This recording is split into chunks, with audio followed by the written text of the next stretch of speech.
오늘 이 새벽에 함께 보실 말씀은 사무엘하 11장 4절과 5절 말씀입니다.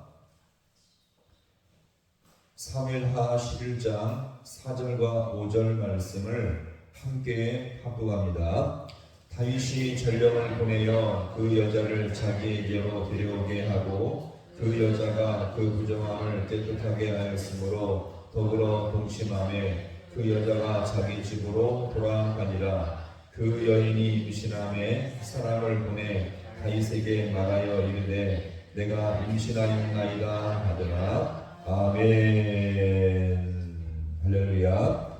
오늘 이 새벽도 주님의 은혜와 도우심이 있는 귀한 새벽 될 수 있기를 간절히 소망합니다. 분명 다윗은 이전과 달라진 모습이었죠. 전 같으면 이 나라가 전쟁할 때 충성스럽게 이 백성들과 함께 열심히 이 전쟁에 참여했지만 이제는 이 싸움을 나가지 아니하고 오히려 대낮에 낮잠을 자면서 이제 모든 사명을 저버린 것입니다.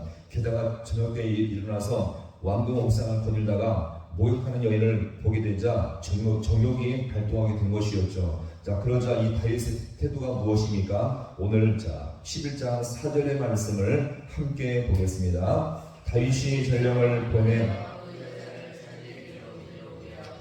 그 여자와 동침하고 그가 그 여자의 부정함을 깨끗하게 하였으므로 그가 자기 집으로 돌아가니라. 아멘. 자, 다윗은 자기 부하를 보내서 이 여자가 어떤 여인인지를 조사한 결과 그는 이미 누가 있습니까? 남편이 있는 여인이었습니다. 오늘 이미 3절 보시면요, 이 여인에 대해서 자세하게 소개하고 있는데 그는 누구의 딸입니까? 엘리암의 딸이며 햇사람 우리아의 아내였죠. 게다가 우리아는 다윗을 충성스럽게 섬기는 군인이었습니다. 특별히 이 3절에서 이 밧세바를 자세하게 소개한 것은 이 여인은 이미 결혼한 여자요 한 남편의 아내이며 따라서 절대로 이 여인은 건드릴 수 없는 여인이라는 것을 분명히 못 받고 있는 설명이었죠. 즉 아무리 이 다윗이 왕이라 할지라도 이 여인을 절대 함부로 취할 수가 없었던 것입니다. 왜요? 이것은 하나님의 율법이요 반드시 지켜야 할 하나님의 명령이었죠. 이 하나님의 명령은 특별히 과거 이스라엘 백성이 애굽에서 400년 동안 종살이 하다가 나왔을 때에 하나님은 이스라엘 백성을 거룩한 백성 되기를 원하셨습니다. 그 중에 주신 명령 하나가 바로 오늘 우리가 지금 볼 명령인데,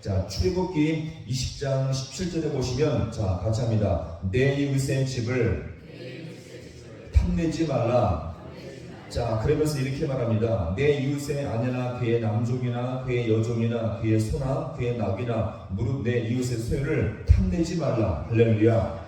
이 말씀은 하나님께서 10계명의 말씀으로 주셨는데 마지막 10번째 계명으로 주신 것이 바로 내 이웃을 탐내지 말라는 명령을 주었습니다. 다시 말해 이것은요, 이 사람들이 단지 사회 속에서 통용되는 사회법이나 도덕법만의 차원이 아니라 이스라엘 백성을 구원하신 하나님께서 강력하게 주신 금지 명령이었죠. 그러면 이 명령을 어겼을 때 하나님은 어떻게 처벌하라고 말씀하셨습니까? 레위기 20장에 보시면 이렇게 말합니다. 누구든지 남의 아내와 간음하는 자, 곧 그 이웃의 아내와 간음하는 자는 그 간부와 의부를 반드시 같이 합니다. 죽일지니라.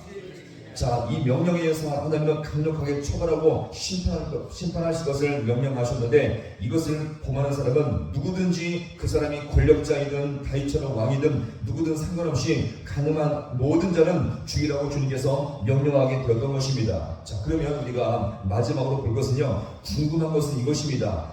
그럼 과연 하나님의 율법을 이 다윗은 과연 몰랐을까요?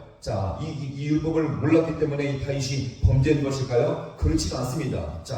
누구보다 이 믿음의 사람이었던 다윗은요, 분명 하나님의 율법을 알고 있었던 것입니다. 그러면 질문은 이것이죠. 이것을 도대체 알면서 이런 범죄를 저지른 이유가 무엇일까요? 이것이 중요한 부분인데 바로 다윗 속에 생겨난 이 정욕의 마음이 다윗을 지배해버리게 된 것입니다. 그러면 이 율법을 어겼을 때 하나님께 처벌받을 것에 대한 심각성을 이 정욕이 다윗을 지배해버렸기 때문에 이 심각성을 느끼지 못하게 된 것입니다. 보세요. 따라서 하나님을 믿는 성도일지라도 그 욕심과 정욕이 우리를 지배할 때에 하나님 무서운 줄 모르고서 이 죄를 범하게 된다는 것을 여기서 우리가 보여줍니다. 우리 종종 우리가 살아가면서 성도 가운데 어떻게 저럴 수가 있겠는가, 어떻게 저런 범죄를 저질 수가 있는가, 우리가 깜짝 놀랄 때가 있지 않습니까? 그것이 바로 뭐냐면 욕심과 전욕이 그를 지배할 때에 하나님 무서운 줄도 모르고 죄를 얼마든지 뻔뻔하게 죄를 범하게 된다는 것입니다. 만약 다윗에게 보세요. 다윗에게 은혜가 그를 붙들고 있었다면 그는요 당장 이 모든 일을 멈추고 하나님께 돌이키게 되었을 것입니다. 그러나 보세요, 다윗에게 정욕에 붙들리게 되자 이 정욕이 다윗을 더욱더 죄악의 수렁으로 그를 이끌어가게 된 것입니다. 그러면서 이 다윗은 이것을 정당화시켰을 것이죠. 나는 왕이니까, 나를 거역할 자 없으니까. 그러면서 이것을 타당화시키면서 이 모든 죄악의 길로 더욱 끝까지 간 것을 여기서 우리가 볼 수가 있는 것입니다. 자, 오늘 따라서 이 결론의 말씀은 무엇일까요? 성도일지라도 우리가 정욕과 욕심에 빠져버리면 우리는 얼마든지 죄를 범할 수 있는 위험한 상태라는 것을 여러분들 잊지 마시기 바랍니다. 따라서 우리는 오늘도 매 순간 하나님의 은혜의 손길에 붙들려서 말씀의 은혜 가운데 살 수 있는 우리 모두가 될 수 있기를 간절히 소망합니다. 그럴 때 우리가 죄악 길에서 벗어나며 주님 앞에 회개하며 진실을 돌이키는 우리 모든 성도가 되어서 겸손하게 주님과 동행할 수 있는 우리 모든 성도가 될 수 있기를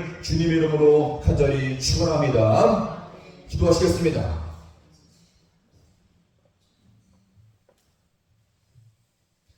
하나님 아버지, 오늘 이 새벽도 주님께서 우리에게 하나님의 말씀을 통해서 우리의 모든 삶을 인도하시니 너무나 감사드립니다. 오늘 다윗이 하나님을 믿는 자였고 성도일지라도 이렇게 죄악을 범한 것은 그가 하나님을 거부하고 무시한 것이 아니라 죄악 가운데 욕심과 정욕에 지배당했을 때에 하나님이 계심에도 불구하고 이 범죄 길을 얼마든지 갈 수 있다는 것을 이 시간 주님 앞에 아버지여 돌아봅니다. 오늘 우리가 이 땅을 살아갈 때에 하나님의 은혜보다 우리 욕심과 정욕이 우리를 앞설 때가 많이 있을 때가 있었는데 하나님 다시 한번 우리 모든 마음과 생각을 다시 한번 하나님의 말씀과 주님의 팔로 붙잡아 주셔서 우리가 내 마음과 내 생각대로 내 정욕대로 인생을 사는 것이 아니라 하나님의 말씀과 우리가 나를 붙들므로 말미암아 주님의 뜻과 주님의 귀하신 아버지여 그 명령을 따라 살아갈 수 있는 우리 모든 귀한 백성들 되게 하여 주옵소서. 하나님 아버지, 내 자신을 믿지 않게 주님께서 인도하여 주시옵시고 아버지, 나를 주님께서 다시 한번 하나님의 말씀과 은혜 팔로 다시 한번 붙잡아 주셔서 모든 것 가운데 하나님의 뜻을 따라 살아갈 수 있는 우리 모든 귀한 백성들 되게 하여 주옵소서. 모든 것 주님 앞에 간절히 바라고나오며 예수님의 이름으로 기도하옵나이다. 아멘.